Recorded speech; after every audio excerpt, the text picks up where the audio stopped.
Welcome back, everybody, to another episode of Lunchtime. I am Noah Hiles, and I am solo today. John a little under the weather, so we're going to do things a little different here on this Friday episode of Lunchtime. It's just going to be me, all by myself, and on Friday we're going to be talking about my favorite thing in the world. We're going to be talking about gambling. It's a Noah's No Doubters Friday fun episode. If that's not enough alliteration for you, we're just going to, pretend it is and get underway here. So we are jumping around league to league. We have NBA picks, we have NHL picks, and we have college basketball picks. I have 3 picks from each of the 3 leagues, so 9 games altogether that you can either take to the bank and make money or fade me and have to explain to your significant other why you're poor. So that's the way it's going to go. We're going to jump right into things. We're going to start with the best league that I have had so far, handicapping the NBA. This month, I'm 71%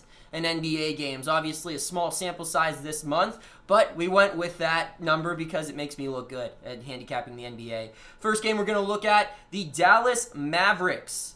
The Dallas Mavericks are -4 tonight against the Orlando Magic, and we are going to do 2 bets on this game. The First bet we're going to go into is the Mavericks -4. We like them, and we're also going to hit on the over, which is 219.5, depending on the book that you might or might not be placing bets with. So we'll start with -4. Dallas, why we like them -4. They're on the road at Orlando. They are the second best road team against the spread in the NBA this year. They are 18-6-2. So if that's not enough to sway you against, an average at best Orlando Magic team, they might be in the playoff picture, might be not. Who really cares? It's the 8th seed in the East. They're going to get steamrolled by Milwaukee anyway. They're facing the 4th worst home team against the spread in the NBA. The Orlando Magic 10-17-1 against the spread at home this year. 99% of the money in this game on the Dallas Mavericks. Normally, you'll hear experienced gamblers say you want to fade the public, but in this instance, we're going to ride with the public. We're going with the public here. We are going Dallas Mavericks -4.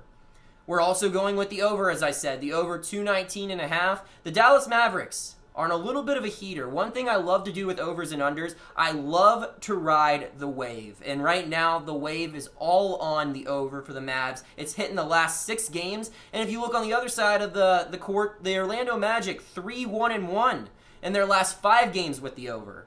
So the sharp money is actually favoring the under here, and we're going to fade that. And if you don't know what sharp money is, that's normally the difference between what the public percentage is and what the money percentage is. But we're fading the sharp money, so we're going with, again, the Mavericks -4 and the over in the Dallas-Orlando game, which is 219.5. Moving forward now to the other NBA game we'll be looking at, my third pick from the NBA, is the Indiana Pacers. They are 6.5-point favorites tonight against the New York Knicks, and they're playing in the Mecca, Madison Square Garden. They're the 6th best road team in the NBA against the spread. They're 15-11. They're playing a New York Knicks team that, quite frankly, just stinks. They stink at home. They stink on the road. They stink off the court, on the court. They probably don't shower. I don't know. That's an invalid claim. But nonetheless, the New York Knicks 8-19 at home this season. I think it's a given that this New York Knicks team is, tanking for another draft pick. They're constantly rebuilding. So we're going to expect the Pacers to win, but I think we're going to see a Pacers win by double digits, I would imagine. So 6.5, I'm feeling pretty comfortable there. Another element that plays into my pick for this one, it's a revenge game. That's right. The Indiana Pacers, last time they played the New York Knicks was on February 1st, and the Knicks beat them 92-85. For some, that might be unsettling, but you got to consider the time of the year. It's post-All-Star break. First game back since the break. Everyone's rested. And this is fight or flight mode right now in the NBA. You have teams that are fighting for a better playoff seed, a la the Indiana Pacers. And you have teams that are just looking around saying, when do we get to go on vacation? And that's the New York Knicks, their annual vacation of not making the playoffs. So the Knicks are done. They're mailing it in. The Indiana Pacers are well rested and ready to go on a fight toward an Eastern Conference championship. So Hammer the Indiana Pacers -6.5. Again, NBA picks, I'm 71% this month. Mavericks -4, Pacers -6.5, Dallas and Orlando over 219.5. We move from the court to the ice now as we go to the NHL, where I'm 62.5% success rate this month. Not a big deal. And we are going to go with the most valuable team as far as gambling is concerned in the NHL for our first pick, and that is the New York Rangers. The Rangers, if you bet on the Rangers money line every game this season, you would have a profit of $993. That's if you were betting on them $100 each game of the year. Yeah, you would have close to a $1,000 ROI, which is great. So they're the best team to bet on this year, which is always the safest bet when you're considering it that. They're 7-3 this month, the New York Rangers are. They're a young team. No one expected them to be this good, but they're fighting for a playoff spot. Want to get in that wild card. Of course, they're in the very tough Metro Division, but you never know. It's going down the stretch here in the NHL, and Carolina, while they're one spot ahead of the Rangers in the standings, hockey has this little term. Normally it's called the Vegas flu, what it's been referred to in the past couple of years, where teams, when they're playing in Vegas or maybe the game after Vegas, they might be a little under the weather, probably because of the fun activities available in Vegas. Well, I think that also applies in Nashville. Nashville, a hell of a time if you've ever been there. I haven't, just from Instagram stories. That's what I've summarized. So I'm going to say Carolina might have a little bit of the Nashville flu. We're riding with the Rangers. We like the value there. They're an underdog. They're at +140. So we're taking the New York Rangers with our first NHL pick. Our second NHL pick is the game of the night. Probably the best sporting event to watch out of everything that's on TV tonight as far as, professional and college sports. And that would be the Dallas Stars. Dallas Stars taking on the St. Louis Blues. These are two of the best teams in the Western Conference, and they are just 2 points apart, in the overall standings. They're in the same division. So the Dallas Stars, we're going to take them. They are home. They are -140. They're taking on a St. Louis Blues team. That's red hot. I mean, they're the best team in the West right now. And the Blues are coming off of a 1-0 win over Arizona last night. And one of my favorite things to do in hockey is fade a team who's coming off the front end of a back-to-back, especially if it's a close game. They got 46 shots on net, only one went through. That shows the effort that their skaters put forward. And to me, the biggest key here is Binnington, the St. Louis goalie who was great in the Stanley Cup last year. He's had back-to-back shutout wins in his last 2 games. Odds are he's probably not playing tonight. It's a huge game, and I could understand why he might be considered to play, but rarely do you see goalies play both games in a back-to-back, especially if they had a shutout win in the front end of that back-to-back. So Binnington probably not going to play tonight. If he does, I still like this pick regardless. The Stars are red hot. They've won 5 of their last 6. They've scored at least 3 goals per game in that 6-game span. So they're getting pucks on net. They're finding the back of the net, which is more important, something that teams have not been able to do against the St. Louis Blues. They haven't really even been able to get a lot of shots through. I think Binnington hadn't even seen 20 shots on net in his last 2 wins in those shutouts. And the Blues also not a great road team. 4-11 this year on the road, which is 18th best in the National Hockey League. So we like the Dallas Stars -140 for our second NHL pick. Our third and final NHL pick, we're going with the Colorado Avalanche, and we're going with the puck line. For our non-gambling friends watching along, first off, thank you for tuning in. Second off, what the puck line is, it's simply the spread. NHL, rarely you'll have a spread more than a goal or a goal and a half. Right here, it's the Avalanche -1.5, and that's for the gamblers that are more than confident that this team is going to win. I think the Avalanche going up against the Anaheim Ducks, I think that's a given. I think the Ducks are going to get crushed, which is why I'm hammering the Avalanche -1.5. You're getting a +155 value there, which is a pretty good return on the dollar. It's probably the best value bet we've had so far. It actually 100% is the best value bet we have so far out of the games that I've listed. Avalanche, great road team. They're 18-9 on the road this season, which is the best in the Western Conference. They're on a 4-game road winning streak, which you just love to see. The Ducks stink at home. They're 12-12 at home this year, which is 4th worst in the NHL. The Ducks have allowed 16 goals in their last 4 games, and when you consider that in one of their last 4 games they won 5-1, that means they've allowed 15 goals in their last 3 losses, which isn't stacking up great. As I mentioned before, the Dallas Stars and the St. Louis Blues have a big interdivision showdown for the best in the West possibly at stake. Colorado's right behind those two. If you take a look at the Central Division standings, St. Louis 78 points in first place, Dallas 76 points in second place, Colorado third place with 75 points.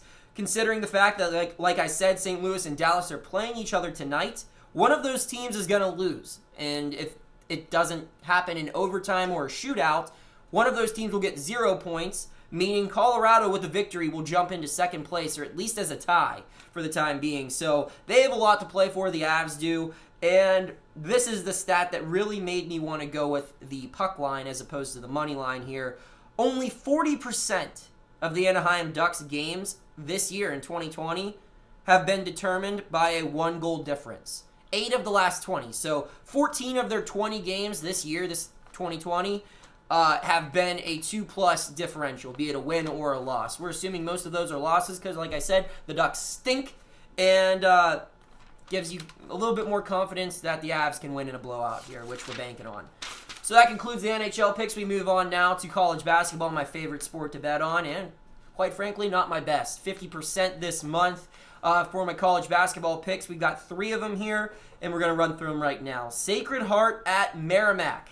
This one's for if you're maybe working a little late, staying a little late in the office, or need something to watch as soon as you get home from work. 5 o'clock tip-off, Sacred Heart and Merrimack. We're going with the under 128.5. And now you're thinking, 128.5? That's a pretty low scoring total. But let me tell you, it's not even close to what it opened up as. This line originally opened up at 124, and 99% of the money, I believe, is on the over, and that's because the Sharps hammered that line when it was at 124, forcing it to go up to a spot where Vegas might not be comfortable with it being at 128.5. You look at why it wouldn't be comfortable, because both of these teams are the kings of under. They are the kings of not getting over the point total. In the last 11 games, Sacred Heart, 9-2 with the under. The under is 9-2 in Sacred Heart's last 11 games, and if you didn't think that could get any better, 10-2 is the under's record in the last 12 Merrimack games, including a 7-game under streak. These two teams, they play defense, they don't shoot well from the field. Bank it on the under for this one. Pick number 2, we're staying in the NEC. With Robert Morris. This is a team that I've covered as a freelancer. I've seen this team play multiple times, and they're -6.5 tonight against a Mount St. Mary's team that, quite frankly, like I said with the New York Knicks, this team's just mailed it in. They don't care anymore. Andy Toole, head coach of Robert Morris, does care.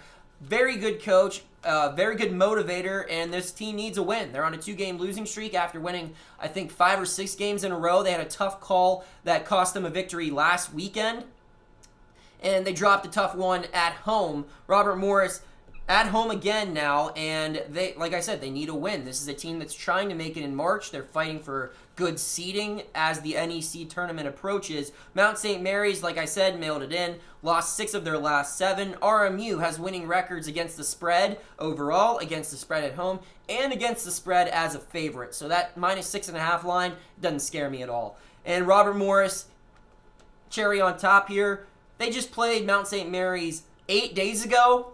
On the road, Robert Morris beat Mount St. Mary's 77-60. So I would imagine they would be able to cover 6.5 here.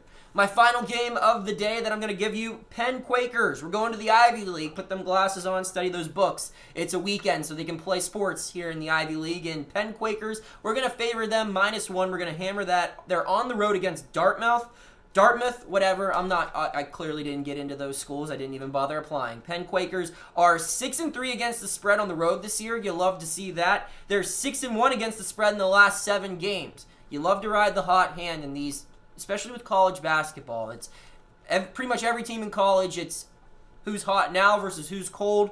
Dartmouth is ice cold. Sure, they're on a 2-game winning streak, but when you consider those wins came against Cornell and Columbia, who have 11 combined wins this year. Before that, I believe they've lost 7 in a row. They're not that great of a basketball team. I don't even know if you could say they mailed it in, because they never really had anything to mail in the beginning. Penn coming off their best win of the year over Yale last weekend, so we're riding the hot Penn Quakers, playing for better seeding in the Ivy League tournament, which is coming up right around the corner. So to recap our 9 Noah's No Doubters for the show, NBA, we're going with the Mavericks -4, the Dallas Orlando over 219.5, and the Pacers -6.5.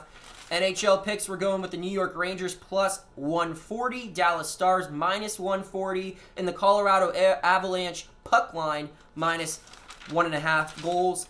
And on the college hardwood, Sacred Heart and Merrimack under 128.5, Robert Morris -6.5, and Penn -1. Thank you for tuning in to Lunchtime. I am Noah Hiles. I hope my No Doubters, at the very least, they entertain you. You can fade me, you can trail me, you can do whatever you want. Just keep listening. We'll see you on Monday. Thanks for tuning in.